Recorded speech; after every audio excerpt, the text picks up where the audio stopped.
You likely saw our previous AMD thumbnail with all of the pitchforks and fire, and that video was based on the controversy surrounding AMD Zen 3 support on older 400 series motherboards.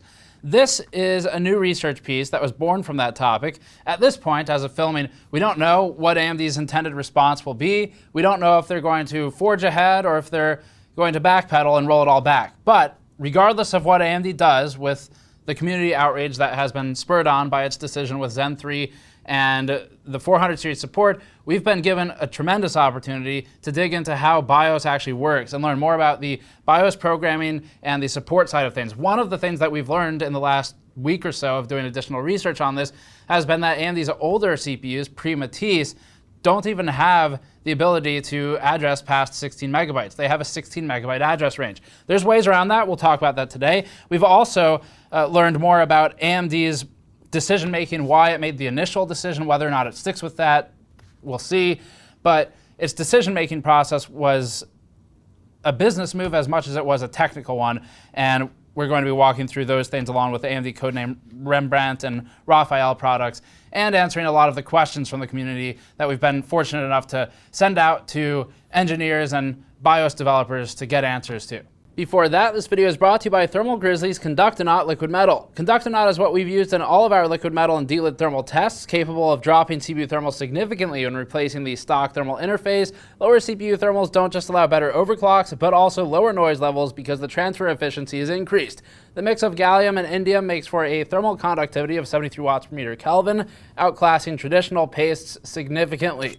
Learn more at the link in the description below. So as just stated a second ago, collecting questions from the community was part one for this. What we did was unfortunately spend a lot of time on Reddit and internet forums. But in the process of so doing, we went through and we found questions like, can't you just use larger BIOS sizes? What is all this blank space in the BIOS? I opened it in a hex editor. It's got a lot of blank space in it. Is that pointless? We talked with motherboard manufacturers about the size of option ROMs, the concerns about things like accessories like a Quantia 10 gigabit Ethernet or as media controllers, things like that, and how that affects and potentially bloats the BIOS size. And we also talked again about the business side of some of this. I'll also mention that working on learning Chinese for the past year and a half or so has proven useful in the last few days, because with some of our contacts, we did have to bypass even some of our tech marketing people and just go straight to engineers who would be able to a little bit more easily answer some of these questions. So one of the problems you run into is getting filtered by either translation, where the people translating don't have as much technical knowledge, or by PR, where they just don't want the information out there. So anyway, we've collected a lot of information. Let's start with recapping really quickly the controversy as quickly as possible. B450 and X470 will not be supporting Zen 3. X570, B550 going forward are the solutions for Zen 3, and this has the community upset because AMD, although it did not technically explicitly state that these chipsets, these older ones, would support Zen 3, it did sort of implicitly make that statement, or at least the community inferred that from AMD's statements, because AMD had a bunch of sanctimonious soapboxing that it did on Reddit, and it said things about Intel that then implied that AMD would not do those same things. That's the quick recap, and AMD is hugely at fault here for its, in some ways, erroneous marketing, or in the very best case scenario, strongly misleading marketing when it knows better. It knows what people are going to think when people read the lines that AMD's posted. And then secondly, we previously talked about how the community was getting a little bit too much outrage in the veins there from the AMD situation, because there are actually some real valid reasons, technical, business, and wider market user experience reasons that are legitimate that AMD would want to make these changes. So although it's absolutely fine to be annoyed, upset at this, it's not actually the worst thing literally in the world ever right now. So just the seething hatred that we saw was starting to get a little bit too much, even for AMD's marketing. But we've recapped all that in the previous one. Go watch that. It's basically required watching at this point. You can watch it after this one. We need to start with AMD's current plan. At this point, we don't know whether AMD is going to break rank or stick to its guns. And from what we understand, if there is a change, it would be coming from the very top of the company at this point. But there's still a lot to take away from it, whether they change or not with their 400 series and Zen 3 support decision, because there has been so much backlash. And again, there was an email from Lisa Su, or her admin, out to someone in the community that indicated AMD is looking into potential. We think that it's not fully naive to think that this could lead into something else, because typically you wouldn't see a C-level person responding to those emails at all. So maybe they are actually going to try and find some kind of middle ground, if not a reversal, but we'll see. It might just be a non-answer. Either way, though, if AMD does reverse course, they're going to encounter a lot of difficulties, both technical and market, but mostly market-level difficulties with audience, especially outside of North America. And if they don't change it, then they obviously encounter a lot of difficulties with the enthusiast audience. So either way, AMD is going to get burned. It just depends on whichever one they choose will indicate whether they're being burned by the extremely vocal enthusiast community or by the rest of the markets in the world. Further, AMD is also currently juggling the concerns over DDR4 to DDR5 transitioning. This is not directly related to this issue, but it's indirectly related because AMD, like most companies in this space, is looking at least 1 to 2 years in the future. That's its primary focal point right now. And the concern about DDR4 to DDR5 transitioning is that, well, it's twofold. One, in 2020, end of year, or 2021, there's going to be an enthusiast die down of board purchases as they start to become concerned about getting stranded on an older memory platform with DDR4. Purchases of 500 series motherboards will slow down. So AMD has to start getting those out the door now. And then two, well, also quick note, OEMs and SIs will still be buying, so the market will still be supported. The item number two, though, is that AMD has to keep an eye on low-end support. AMD, where it's dominated in the low end up until it was able to get high-end CPUs out to compete properly, it's done well in the sub-$100 market, sub-$150 market, but to keep that positioning, AMD needs to keep DDR4 support, if possible, while also supporting a transition to DDR5. And this is where Intel Skylake was able to recapture a lot of the low end of the market and regain market share in the sub-$100 class previously, because Skylake had, I think it was Skylake, there's so many versions, it doesn't matter, they're all Skylake. Skylake had a support for DDR4 and DDR3 explicitly between different boards. So that was a major point for Intel, and AMD probably wants to keep an eye on that. Now, this question is going to encircle specifically Raven Ridge 2, which brings us to the next point of there are more CPUs coming out in the immediate future aside from just Zen 3. There will probably be Renoir-based APUs. Almost certainly at this point, we're pretty sure of it. So those will be joined likely by an A530 chipset or similar. You're likely going to see a lot of 16 megabyte ROMs used on some of those boards for hitting the low-end market. Rembrandt and Raphael will both currently have DDR5 support as based on internal roadmaps that we've received from insiders at AMD and their partners.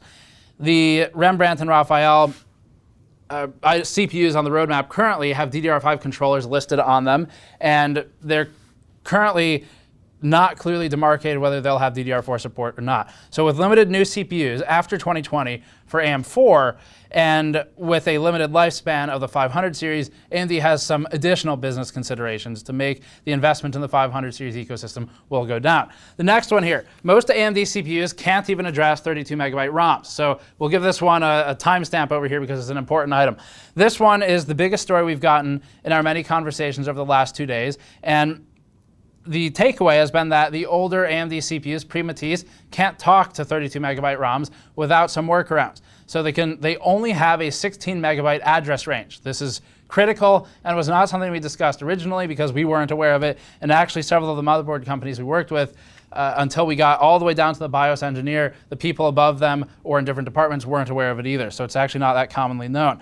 So the desired solution of just throwing a 32 megabyte ROM on everything doesn't actually wholesale solve the problem of not having enough space for the impending APU launches, which will be supported on the 500 series, and the huge stack of Zen 3 CPUs coming up, and the older CPUs, obviously. We've learned that only AMD's Matisse CPUs and newer can address a 32 megabyte ROM chip. So that'd be Zen 2 7 nanometer CPUs succeeding Pinnacle Ridge. basically Ryzen 3000 series Sans APUs. Everything older than that, including Pinnacle Ridge, which is Ryzen 12 nanometer CPUs on Zen Plus, Raven Ridge 2, the APUs Bristol Ridge, and Summit, will be all 16 megabyte address range BIOS. Matisse can address 32 megabytes, and Vermeer Ryzen 4000 will be able to address 32 megabytes as well. As for the solution, some motherboard makers informed us that technically these 32 megabyte ROMs can be partitioned into 2 chunks of 16 megabytes. So this is a partial solution. It's not really just as easy as literally partitioning the BIOS, because the code has to be moved around and optimized in ways where you may lose support of some features. You might lose fan control, for example, in some of the currently stripped down BIOS. You can see this in action today. The Pre-Max series MSI motherboards have a stripped down BIOS. You can see what's going on. So the first 16 megabytes in a partition system is used for Matisse and Vermeer. And those two will access the second 16 megabyte chunk as necessary to pull things like flashier graphics in. And that's fine for them because they can talk to it. But you run into issues where the second 16 megabytes will be used for Pre-Matisse CPUs. And if you start shoving stuff into that second 16 megabytes, now you're competing with space between those CPUs and the features like fan control and graphics and LLC curves that are shown in BIOS, and things that will piss users off, so that's another consideration. We asked if this solution is easy to implement, and the answer was it depends. The company seemed to come to uniformity on the question, telling us that if the code doesn't exceed 16 megabytes, the older CPUs will be able to get all features in BIOS and no features will be lost. However, with the claims of support for all older CPUs and newer CPUs on the same board, it's possible that the second 16 megabytes would require some CPU support to be removed in order to fit full BIOS features. This gets even more complicated as you add higher end devices and option ROMs, which we'll talk about in a moment. In order to get Pre-Matisse Zen support onto a 16 megabyte ROM, because those CPUs can't address 32 megabytes, the companies have to make cuts to the CPU list or the features list. Most companies decide to cut Bristol Ridge. They cut Raven Ridge 2, and less popular CPUs to reduce code size. We've seen this in our own testing, where several of the motherboards we have won't work with various seemingly random CPUs, and that's why. From AMD's perspective especially, but also from the board maker's perspective, this has potentially ruinous consequences of harming user experience, making it a game of Russian roulette as to whether your new board will even work with the CPU purchased. It's even worse if you start asking users to flash some special BIOS, as we discussed in the previous video, because BIOS branches aren't going to be maintained, and you will absolutely end up with buggy code, broken features, and bricked motherboards, whether because it's the user's fault or not. And remember that most users don't even know what BIOS is. Ask them to flash it, and it's inherently a risk. Our audience of viewers is small when compared to the greater ecosystem, and most people don't have the ability that enthusiasts at least think they have. And suggesting a BIOS flash is definitely asking for at least trouble and maybe a soured experience with the company at large.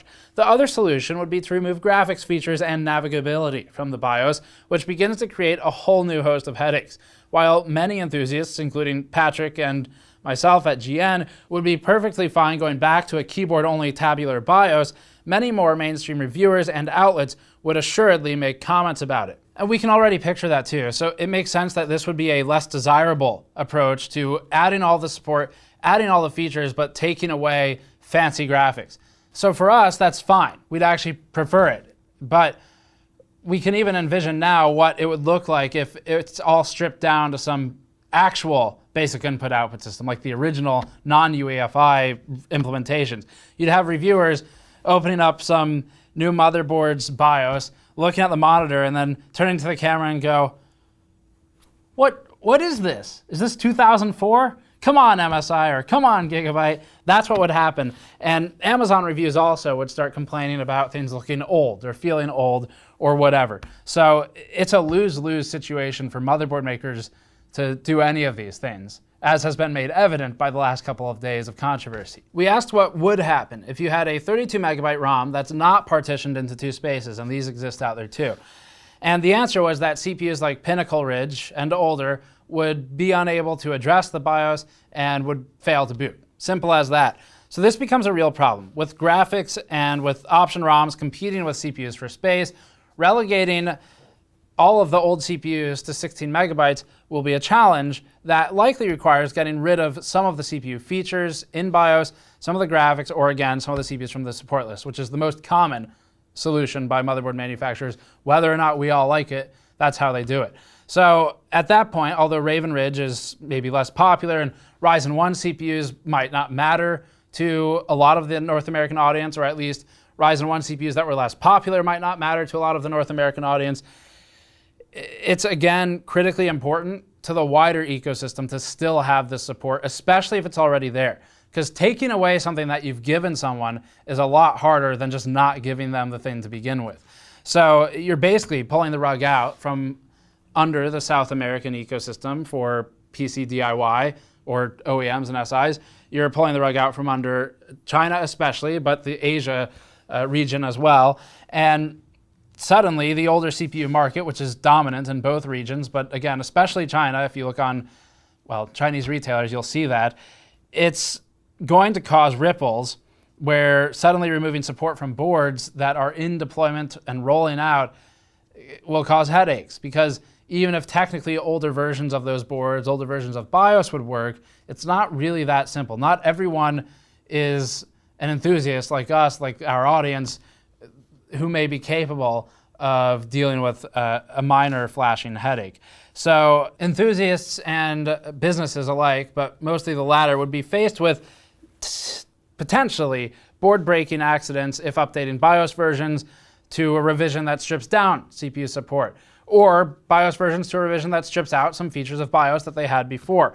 And in a business environment, this is especially bad because change is bad in business. So it also means that losing AGESA updates and patches going forward, if branching the BIOS, one of those will die. One will be deprecated. Again, whether or not the community thinks that it's feasible to maintain two, the reality is that they can barely maintain one branch now.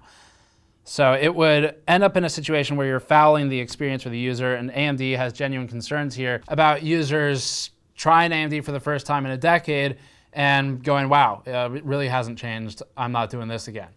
And all of that is why AMD has been so reluctant to make this change. It's not just greed and money. It's concern that the B450 board shipping with a pre-flashed BIOS that'll support Zen 3 but lose support for some of the older CPUs could end up creating a situation where the board doesn't work out of box for people who are buying those older CPUs. And again, that's going to have wider market impact than just North America.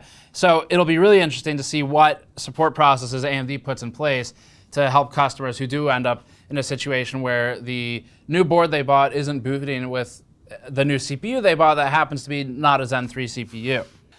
Finally, AMD provides a large part of the BIOS package in the form of AGESA, which includes the AMD overclocking menu. AGESA is not open, and motherboard manufacturers are unable to modify it in any reasonable fashion. AGESA is provided as binary, and it isn't provided as source. So technically, it's possible for a motherboard manufacturer to reverse engineer it and make modifications necessary to support a board. But don't get your hopes up. It varies heavily based on the board, and someone like MSI might have incentive to do this since they're in a worse position and are more prone to losing sales and potentially more legally jeopardized by their earlier statements. Up next, shrinking BIOS and what AGESA looks like. When asked what the typical steps would be to shrink BIOS, the manufacturers told us that they could do a few things. One, obviously remove CPU support from BIOS. Bristol is typically first to go, with Raven and the APUs being the next out. Two, remove graphics features. Some motherboard manufacturers, again, have already been through this for 16 megabyte BIOS support while fitting Matisse. They lost graphics options, they even lost fan control, but they kept wider CPU support. See the earlier argument as to why this is suboptimal.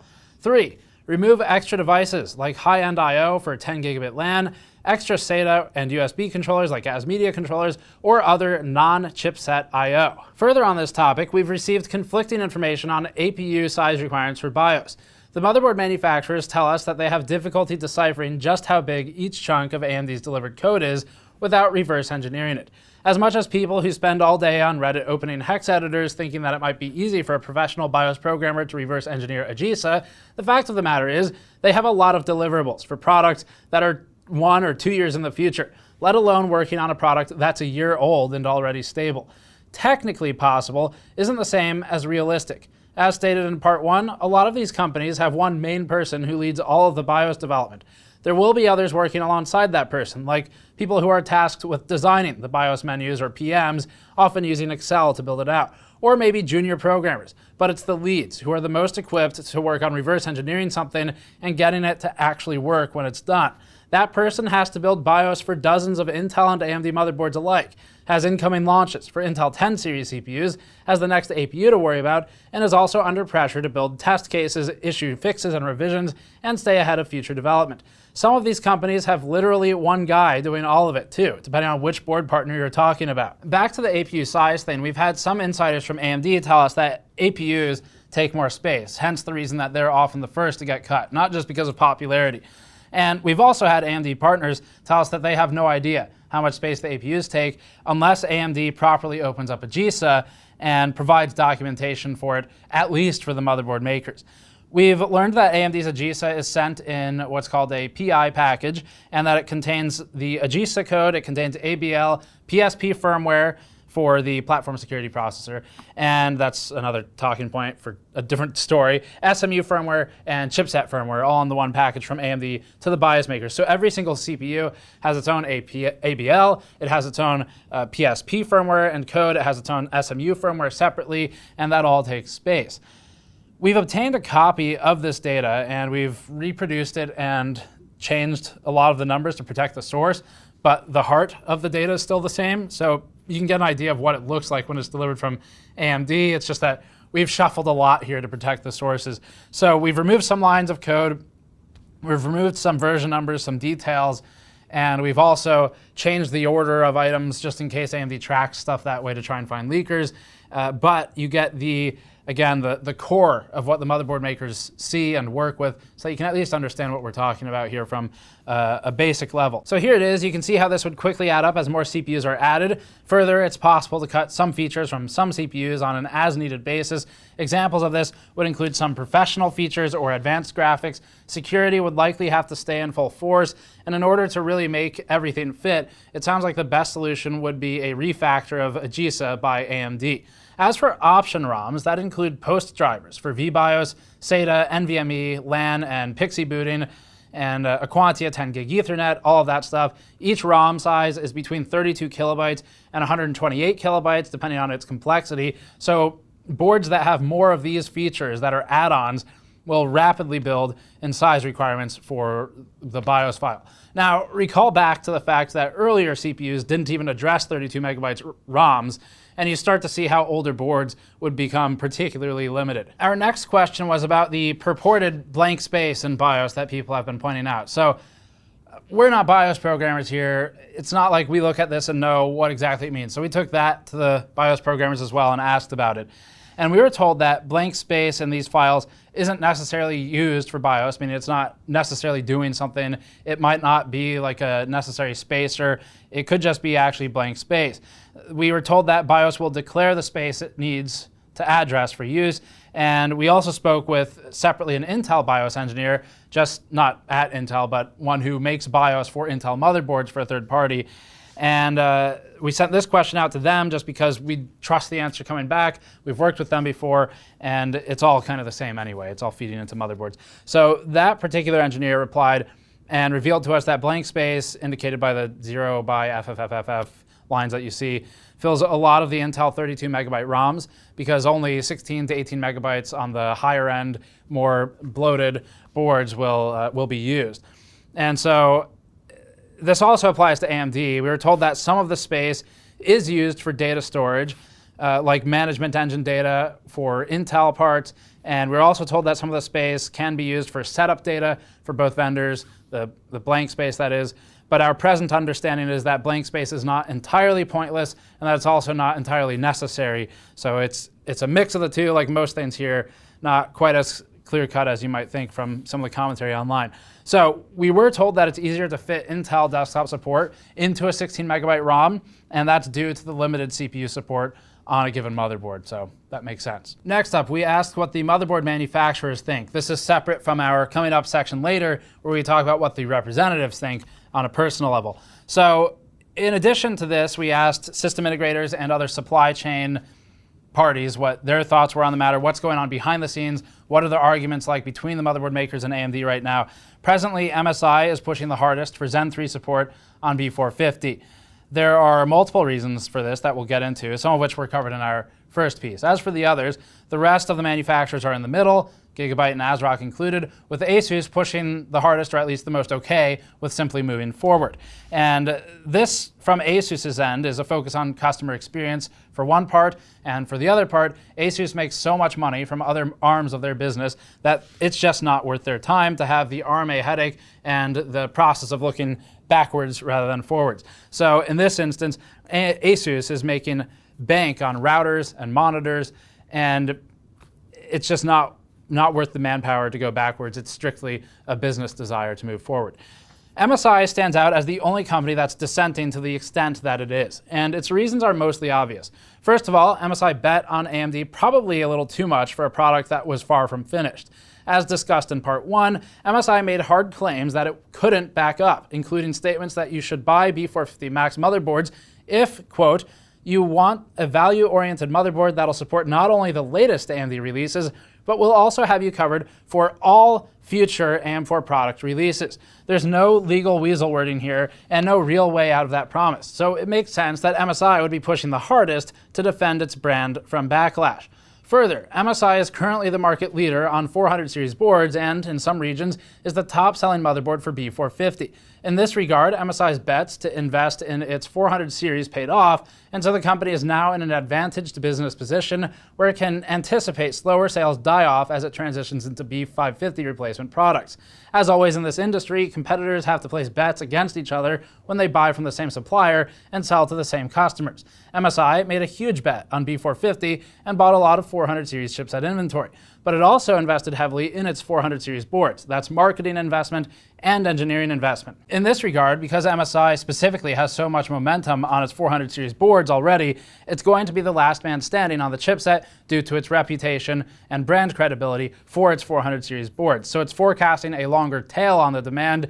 It should have a slower die-off than its competitors, and it'll be able to sell them longer and recoup that cost or make profit for longer. MSI wants Zen 3 compatibility because its product already has long shelf life, and this change by AMD will truncate the shelf life of its 400 series products and leave MSI stuck with a ton of boards that it can't sell because they'll be old at that point. 32 megabyte BIOS is uncommon at best is our next section. All of this aside, the biggest argument for support of Zen 3 on B450 has been that 32 megabyte BIOS boards should have no problems supporting the extra CPUs at all from a size standpoint. This is true. However, it's still going to present user experience challenges that the companies are worried about. In speaking with market analysts in the industry, we've learned that 18 to 21% approximately of the total AMD motherboard ecosystem for Zen architecture CPUs consists of 32 megabyte BIOSes as opposed to 16. So 18 to 21%, even if you take the high end, is pretty small. Now, that's different from the Enthusiast market. If you classify all the Enthusiast boards instead, it might be a little bit higher than that, but still not that much higher.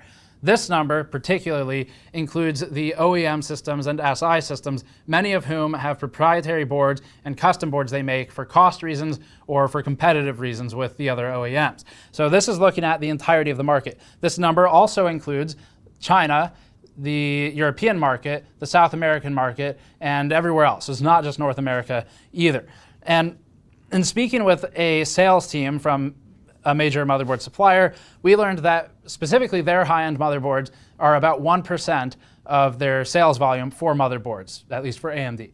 So you're talking the more expensive X570 boards that are going to have 32 megabytes almost assuredly for BIOS space.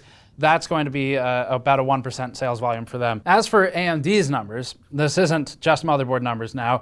AMD is currently doing about 70% of its business via retail, with about 8% of those buyers, so 8% of 70%, buying Enthusiast DIY components. That's market-wide for AMD. So it's a small market, and it's basically almost our entire audience is part of that market. The biggest point of consideration here is that enthusiasts are a tiny part of the market.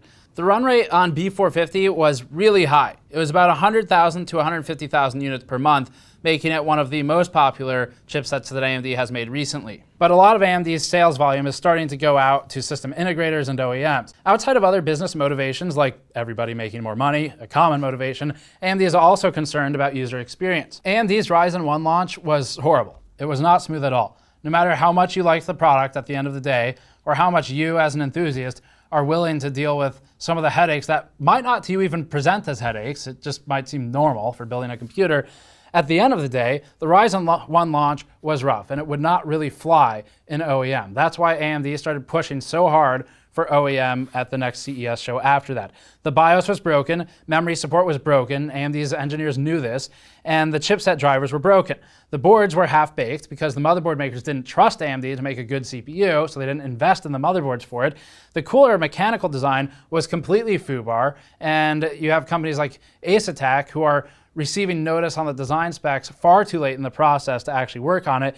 And ultimately, it did work out, obviously, and that's good for AMD.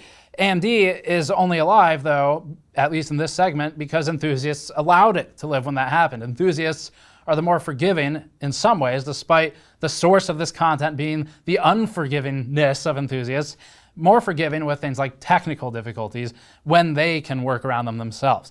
So AMD has now grown up. It needs to be concerned about the wider market, and part of that does include moving on to a market with more money, and that market's name is mainstream. AMD has gotten into the minds of normal consumers. People who walk into Best Buy and buy something, people who order from system integrators and OEMs, and critically small businesses, are now in a position where it's the worst possible time for AMD to screw all that up, because those people won't trust, again, if they build a system once every 3 to 5 years, and they just left Intel. B350 can support Zen 3. B450 can support Zen 3. It's on AMD to make that happen. And the chipset is capable on both platforms. There's no pin difference. There's no socket difference. That'll probably change in the future. AMD will make sure this controversy never happens again. And it's not going to be by just pulling back on its marketing. It's going to be by not making any of the promises to begin with. It'll just start moving into a more closed-off position and be less open about things, because it doesn't have to be anymore. And that's the normal movement of the industry. So the code could be rewritten, AGESA could be refactored, motherboard makers can decide to enable their 20% of boards with 32 megabyte ROMs to run Zen 3, but all of that would require moves from really high up, the top at AMD. Based on those couple of emails from Lisa Su that were posted on Reddit at this point, who knows what's going to happen?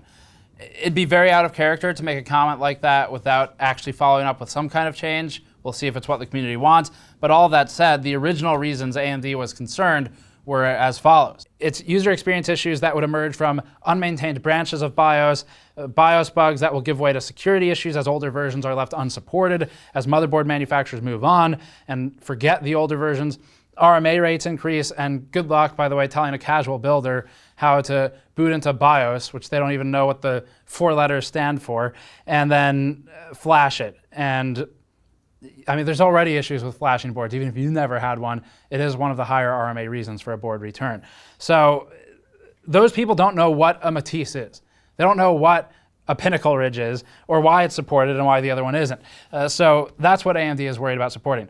Okay, last section here. We asked motherboard representatives what they personally thought. This is no longer what the manufacturers think, it is what the representatives of those manufacturers think. So it's basically educated opinion, just in case you're curious. And these people are almost universally in favor of the consumer when we're working with them. They're the people who sit between us and their company and filter our feedback to the company. They're basically a vulgarity filter or a profanity translator from me to the higher ups in the company, so that, and from the other media, so that when you see Gigabyte fixing its VRMs, fixing its heatsinks, trying to fix its BIOS, then you know that that's often coming through the people who are answering this question here. The question here that we posed to our contacts, whom we respect at these companies, was just, what do you think? What are your thoughts on all of this? We have normalized the grammar to standard English to further anonymize the sources, since certain mannerisms or translations may give away origins. One of the representatives from a large motherboard manufacturer told us that their opinion was as follows, quote, "This is what irks me. Reddit is going crazy over this. They're saying AMD says it's doing it for the consumer, but it doesn't benefit me. They forget that they're not the consumer. Motherboard makers and AMD have to think of everybody who uses our products. Enthusiasts are a small segment. Roman mentioned Z170 to Z270, where Intel said there's a pin difference, and granted they force you to upgrade for whatever reason, their verbal reason is that there's a physical difference and limitation. Intel has that to fall back on and doesn't market itself as offering future support, so people have gotten used to it and don't have as much fuel to burn when it inevitably happens. AMD isn't saying B350 is not capable of running Zen 3. The chipset is. It's absolutely possible to write code and make it boot on that system. What AMD is talking about is the board doesn't have space, and you'd have to delete another CPU. That's not even getting into the argument that B350 is designed with an older VRM, and you may need to upgrade, which would be an easy deflection strategy AMD could take, but they're not doing that. AMD is saying that there's a fork in the road, and it could appease enthusiasts, or it could make it easier for everybody and normal consumers. Another motherboard representative from a different large company told us the following. Quote, regarding community feedback for the BIOS code, unless you write BIOS for a living, don't comment on what you don't know. As for the AMD stuff, they're between a rock and a hard place. You focus on how your socket will be used for multiple generations and offer upgrade support as a key feature to switch platforms, or do you do the right thing when there's a major tech change and force people to move forward for the best experience instead of having a dud? I'm fortunate to have a good job, so I would vote for them to lock it down and move people forward. That said, from a marketing viewpoint and from a customer relation viewpoint, I would stick with my guns as a customer, knowing that while you may not have the best experience on the older chipset, you need to keep it open as promised. It will win you more customers than those who complain that their B450 underperforms a B550, in which case the user can upgrade at any time. So I would go that direction. It's all about the customer. And that'll wrap us up for having the full details on what's really going on behind the scenes. This was a massive research piece. So as stated earlier, best way to support this type of stuff is by going to store.gamersnexus.net and picking up things like our brand new mouse mat. But as far as our thoughts on all of this, well, we published most of them in the first third of the original video. Our thoughts are primarily on AMD's marketing. From a technical standpoint, purely, the force to move to B550 would make sense from both a business and a technical ease of so doing standpoint. But from a marketing and customer relations standpoint, we'd agree with the second quote here, especially from one of our contacts, that it might be the best move for AMD to try and open up support, even if it'd be just an objectively bad experience in a lot of scenarios, but they're playing with fire either way. If they open up support, they potentially burn the markets in Asia or in South America or anywhere there's a large market for some of the older boards, especially used components markets. Like again, in China, it's a massive market for secondhand CPUs or for old CPU, new stock that was sold over to AliExpress or whomever might be selling it. So they're playing with fire either way. There's not a great win, but you know, if you want more of our thoughts on this, see part 1. Otherwise, this is basically how it works. And as objective a way we can deliver it as possible. Obviously, we have some opinions, but that'll be it for this one. Thanks for watching. Subscribe for more. Go to patreon.com/gamersnexus to help us out directly or store.gamersnexus.net. And if you have follow-up questions, leave them in the comments below. Please upvote the most relevant or insightful follow-up questions. We'll do our best to get them answered for potentially another piece or at least a news video. Thanks for watching. We'll see you all next time.